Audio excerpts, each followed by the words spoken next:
புதிய களத்தை காணப்போகிறோம். ஒரு புதிய கட்சியை ஆரம்பிக்க போகிறோம்.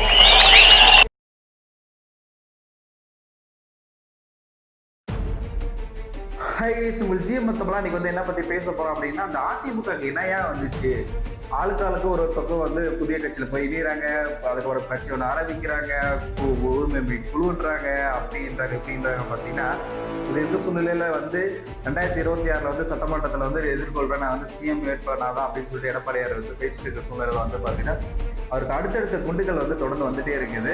என்ன அந்த மாதிரி விஷயங்கள் அப்படின்னா உங்களுக்கே தெரிஞ்சிருக்கும். நேற்று வந்து சசிகலா அவர்கள் வந்து புதிய கட்சி ஆரம்பிக்கிறா அப்படின்னு விஷயத்தை வந்து பேசியிருக்கிறது தான்.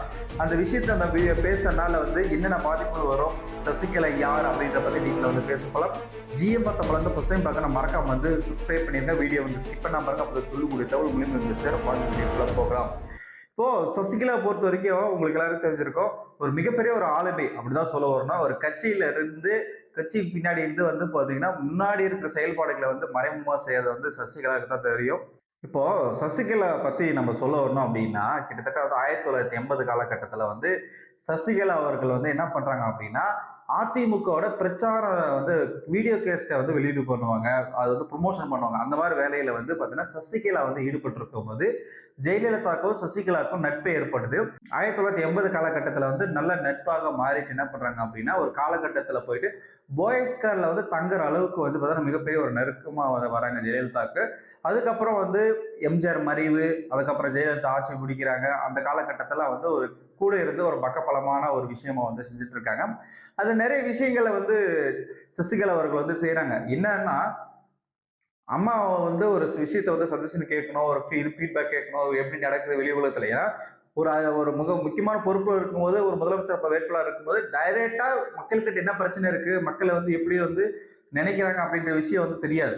இந்த கூட இருக்கிறவங்க ஒரு சஜஷன் கேட்பாங்க இல்லையா, அந்த மாதிரி இடத்துல வந்து சசிகலா வந்து நல்லா வளம் வந்துட்டு இருக்கும்போது ஒரு காலகட்டத்தில் வந்து என்ன நடக்குது அப்படின்னு பார்த்தீங்கன்னா, சசிகலாவுக்கு நினைச்சா மினிஸ்டர் ஆகலாம், எம்எல்ஏ ஆகலாம், சேர்மேன் ஆகலாம். இந்த அளவுக்கு வந்து சசிகலோட பவர் வந்து இருக்குது பேக்ரவுண்ட்ல. எப்படின்னா, அம்மா கிட்ட இந்த விஷயத்த சொன்னா அம்மாவும் வந்து சப்போர்ட் பண்ணுவாங்க. அம்மா வந்து டவுட் கேட்கும் போது இந்த விஷயத்தை இவங்களை பத்தி புகழ பேசினா அது வந்து விஷயத்த வந்து இன்னும் வளர்ந்து வருவாங்க அப்படின்ற மாதிரி நினைப்புல வந்து நிறைய பேர் வந்து சசிகலா பின்னாடி வந்து அம்மா வந்து ஒரு பேக்க வந்து ஒரு ராஜா மாதிரி வந்து வந்துட்டு இருக்கும்போது பின்னாடி வந்து ராஜாவோட குட்டியா வந்து சின்னம்மா வந்து வந்துட்டு இருக்கிறாங்க சசிகலா அவங்க.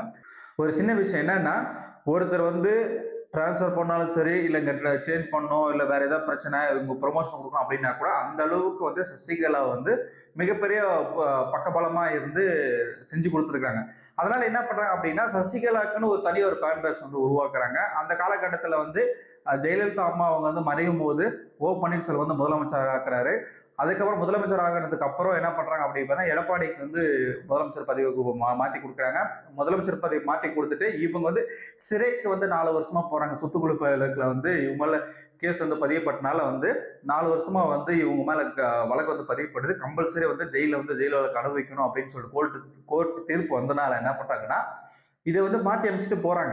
இப்ப போகும்போது எடப்பாடியார் கொடுத்துட்டு போறாங்க. போனதுக்கு அப்புறம் கட்சி வந்து நீக்கிறாங்க. இந்த மாதிரி நிறைய விஷயங்களை வந்து செய்யறாங்க. செஞ்சுட்டு அதுக்கப்புறம் என்ன பண்றாங்க அப்படின்னா, திடீர்னு விடுதலை ஆயிட்டு வராங்க 4 வருஷம் கழிச்சுட்டு. இப்போ வரும்போது வந்து பார்த்தோம்னா மிகப்பெரிய ஒரு எதிர்பார்ப்பு இருந்துச்சு. இந்த சசிகலா அவர்கள் வந்து அங்கிருந்து பெங்களூர்ல இருந்து சென்னைக்கு வரும்போது பயங்கரமான எதிர்பார்ப்பு இருந்துச்சு. பயங்கரமான பதட்டம் ஒன்று உருவாச்சு. எதுக்காக அப்படின்னா, இந்த சசிகலா வந்து வந்த உடனே அதிமுக வந்து கைப்பற்றிடுவாங்க, தன் கைக்குள்ள கொண்டு வந்துருவாங்க அப்படின்னு எதிர்பார்த்தனாங்க. ஆனா கிட்ட 9 வருஷமா அந்த நிலைப்பாடுல இல்லாம அப்படியே தயங்கி இருக்கிற மாதிரி தான் இருந்தாங்க. இப்போது நேற்று வந்து புதிய கட்சி வந்து ஆரம்பிக்கிறோம். கட்சியில வந்து யார் யார் வந்து இது கொள்கை தலைவர்கள் அப்படின்னு பார்த்தீங்கன்னா, நம்மளுடைய அண்ணா, எம்ஜிஆர், ஜெயலலிதா அம்மா அவங்க 3 பேர் போட்டு புகைப்படம் போட்டு ஒரு கட்சியை வந்து புதுசாக வந்து துவங்கியிருக்காங்க. இதனால வந்து என்ன பிரச்சனைப்பா, நீ சம்பந்தமே பேசுறப்ப, அதிமுக தனிப்பட்ட முறையில் இருக்காங்க, இவங்க தனிப்பட்ட முறையில் இருக்காங்க, என்னப்பா அப்படின்னு கேட்டீங்கன்னா உங்களுக்கு தெரியணும் இந்த விஷயத்துல தான். ஏன்னா இதுக்கு முன்னாடி அம்மா இருக்கும் போதே இருக்கிற அவங்களோட அவங்களோட ஸ்பைன்னு சொல்லுவாங்க இல்லையா, அவங்க வந்து பாத்தீங்கன்னா நிறைய பேர் வந்து இப்ப அதிமுக இருக்காங்க. உங்களுக்கே தெரியும், மனுஷன் சொல்லுங்க, எத்தனை அமைச்சர்கள் எத்தனை எம்எல்ஏக்களை வந்து பாத்தீங்கன்னா சசிகலா வந்தா நல்லா இருக்கும் அப்படின்னு சொல்லிட்டு நினைப்பாங்க அப்படின்றது சொல்லுங்க. இப்போ அந்த மாதிரி இருக்கிற நபர்கள்லாம் வந்து என்ன பண்றாங்க அப்படின்னா, சசிகலா கிட்ட போறதுக்கான வாய்ப்பு இருக்கு. சசிகலா கிட்ட போறதுனால எடப்பாடிக்கு என்னையா பிரச்சனை அப்படின்னு கேட்டீங்கன்னா, ஏன்னா அதிமுக தொண்டங்க தானே போறாங்க. இப்போ ஒரு பக்கம் டிடிவி சரியா, அதுக்கப்புறம் சசிகலா அணி, அதுக்கப்புறம் ஓபிஎஸ் அணி, ஒரு பக்கம் செங்கோட்டையன் அவர்கள் வந்து ஒரு பக்கம் செங்கோட்டையன் அவர்கள் வந்து டிவிகே பக்கம் போயிட்டாங்க. இப்போ என்ன நடக்குதுன்னா, அணியை வந்து ஒரு 5-6 பிரிச்சுட்டா இருக்கிறது வந்து பார்த்தீங்கன்னா 10 பேர்ல வந்து 6 பேர் 7 பேர் வந்து அதிமுக பக்கம் இருந்தா, மீதி இருக்கிறவங்க நபர்கள்ல எங்க போவாங்க அப்படின்றதுனால சிதறுது. சிதறும்போது என்ன ஆகுதுன்னா, வருகிற சட்டமன்ற தேர்தலில் அதிமுக வெற்றி பெறுமான்னு கேட்டீங்கன்னா மிகப்பெரிய ஒரு கேள்விக்குறி. என்னதான் புது புது சலுகைகளை அனுபவிச்சாலும், புது புது திட்டங்களை கொண்டு வந்தாலும், உங்களோட ஓட்டு பேங்கிங் இருக்கு இல்லையா, அந்த ஓட்டு பேங்கிங் அங்கங்க சிதற போகுது. சிதறிச்சு ஆல்ரெடி. அதுவும் இல்லாம அந்த சிதறும் போது என்னென்ன பிரச்சனைகள் வருது அப்படின்னு பார்த்தீங்கன்னா, நீங்க வந்து அடுத்த சிஎம் வரதுக்கான வாய்ப்புகள் வந்து சாத்தியக்கூறு கிடையாது.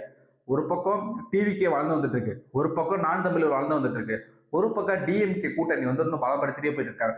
இந்த மாதிரி இருக்கும் போது அதிமுகவோட பலம் என்ன இருக்கும் அப்படின்றது கேள்விக்குறியா இருக்கு. இதே மாதிரி போக்கில் போயிட்டு இருந்துச்சுன்னா அதிமுக வெற்றி பெற்ற வாய்ப்புகள் வந்து நிறைய குறைவு. அதே மாதிரி சசிகலா உள்ள அரசியலுக்கு வந்ததுக்கு நீங்க எப்படி நினைக்கிறீங்க?